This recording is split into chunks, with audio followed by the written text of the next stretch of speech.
Endure hardship. Proverbs chapter 14, verse 23. All hard work brings a profit, but mere talk leads only to poverty.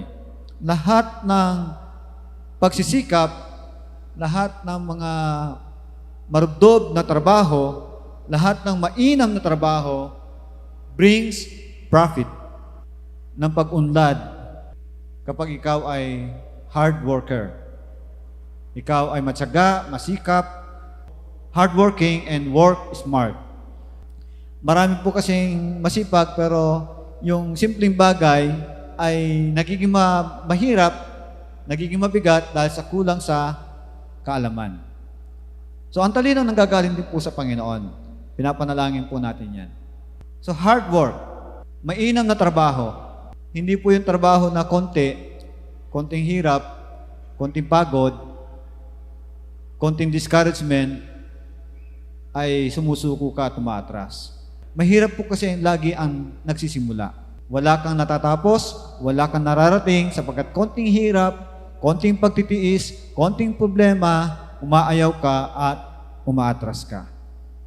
So ang taong ganon, wala po siyang mararating kapag walang pagtitiis at walang endurance sa anumang ginagawa niya sa buhay. Sa lahat ng aspeto ng buhay po natin, kahit po sa ministeryo, kahit po sa trabaho, kahit po sa negosyo, kung nais mo magkaroon ng maayos na kinabukasan, maayos na trabaho, maayos na propesyon, o maayos na negosyo, ngayon pa lang ay pagsikapan mo ng mabuti ang pag-aaral. Ganun din po sa financial aspect o direksyon sa buhay. Kapag ikaw ay pa-easy-easy sa buhay, easy-go-lucky, pasimple-simple ang buhay, at wala ka pang concern sa kinabukasan mo, wala kang pagtitiis, ayaw maghirap, ayaw magtiis sa buhay, wala kang mararating.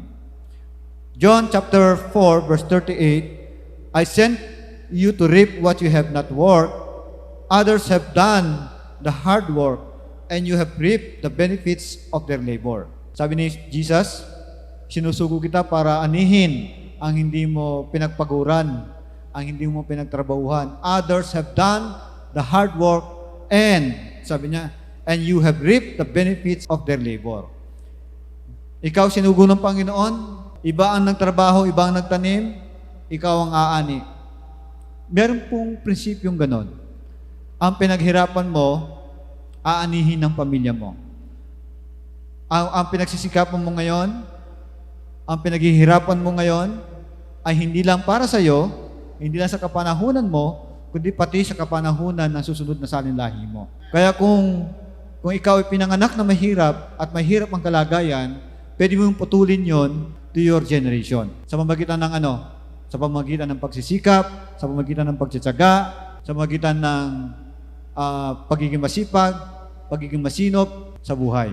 Meron po tayong kanya-kanyang pagkakataon ngayon habang malakas ka, habang may hininga ka, habang kumpleto ang paningin mo, habang kumpleto ang pandinig mo, nakagalaw ka, nakakilos ka sa buhay, ay pagsikapan mo ng huwag sayangin ang mga panahon at oras na lumilipas sa iyo, bawat taon, bawat buwan.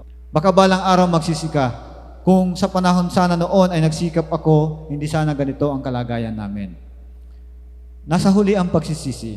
Kaya ngayon, I challenge everyone na pagsikapan nating mabuhay ng maayos. Ang ating pananampalataya, pananalig sa Diyos, ang ating ministeryo, ang ating pag-aaral. Pasalamat po tayo kung meron tayong trabaho. We must appreciate anything we have, at i-maximize po natin ito para mag-gain tayo sa iba't ibang aspeto ng buhay po natin. So others have done hard work and you have reaped the benefits of their labor. If you love your family at kung mahal mo ang iyong kinabukasan, balang araw magkakapamilya ka, ikaw na binata, ikaw na dalaga, alang-alang sa magiging anak mo, pagsikapan mo na ang buhay mo ngayon. At ang lahat ng bagay na pwede makasira sa buhay mo, lahat ng tao na pwede makasira sa iyo, ginagawa mo na hindi makabubuti sa iyo, simulan mo nang tanggalin isa-isa hanggang tayo po ay umunlad sa buhay.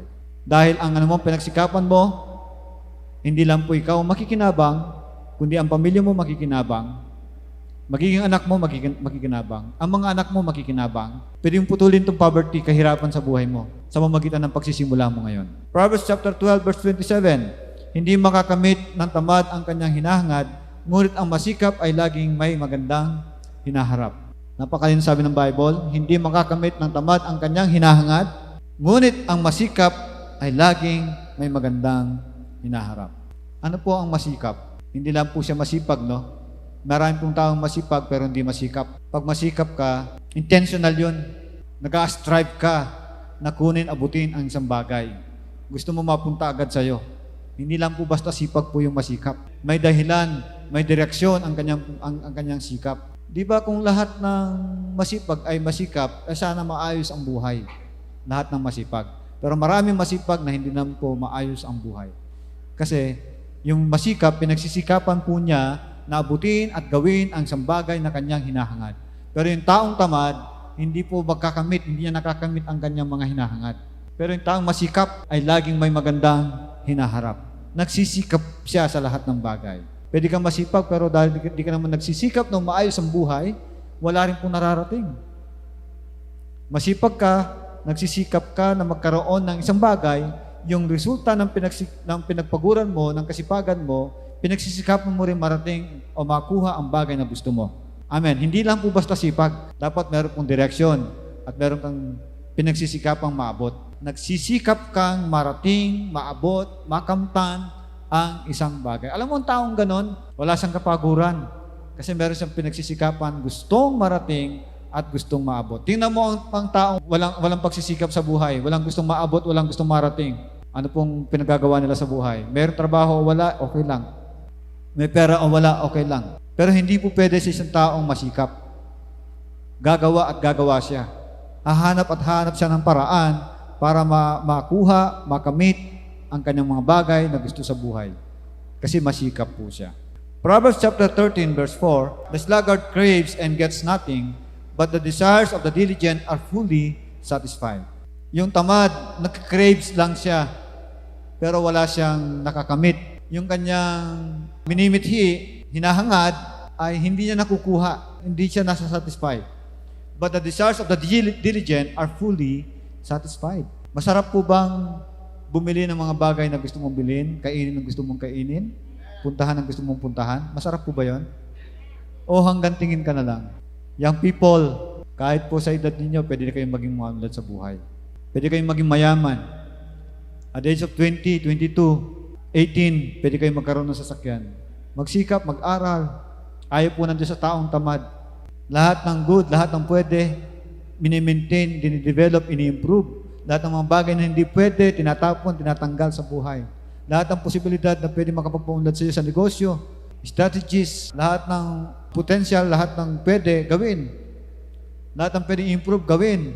Lahat ng pwedeng develop, gawin. Lahat ng pwedeng itapon, tanggalin. Minsan ka lang mag-fail, bumagsak, ang hirap mag-repair. Ang hirap at tagal bumangon. Maaring yung pagbagsak mo, hindi lang po buwan ang iyong pag-ahon, kundi taon po ang binibilang bago ka makabawi. Kaya nga po sa lahat ng bagay na ginagawa po natin, na desisyon sa buhay ay pinagsisikapan po natin kung ano mga dapat gawin at hindi dapat gawin. Kaya po maging mapagtiis po tayo. Hindi magtatagumpay sa alinman larangan ang taong walang tiyaga at pagsisikap sa buhay. Proverbs chapter 21 verse 25, kagutuman ang papatay sa taong batugan, pagkat ayaw niyang igawa ang kanyang mga kamay. Pay now, play later. Ang taong tamad, batugan, play now, pay later. Ang taong masipag, na may kinabukasan, pay now, play later. Ano pong ibig sabihin niyan? Yung taong masipag, binabayaran niya ngayon, binibili niya ngayon ang kanyang kinabukasan sa pamamagitan ng pagsisikap at pagiging masipag, pagiging masinop sa buhay. Inulit ko mga kapatid, yung taong may kinabukasan, binabayaran niya ngayon sa pamamagitan ng kanyang pagsisikap, ng pag-aaral, sa trabaho, pag-iimpok, para sa kanyang kinabukasan. Para maging maayos, maging maunlad ang kanyang buhay, kailangan niyang bayaran ang mga bagay na pwede niyang ikaunlad sa hinaharap.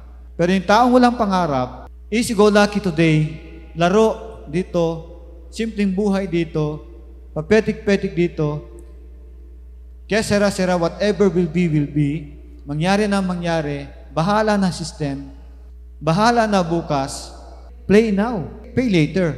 Ano po ang mangyayari sa hinaharap? Kahirapan eh.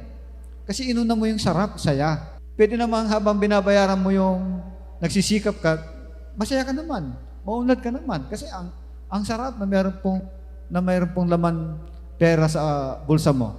Ang sarap po yan na meron kang aasahang darating na pera. Ang sarap na meron pong aasahang darating kita.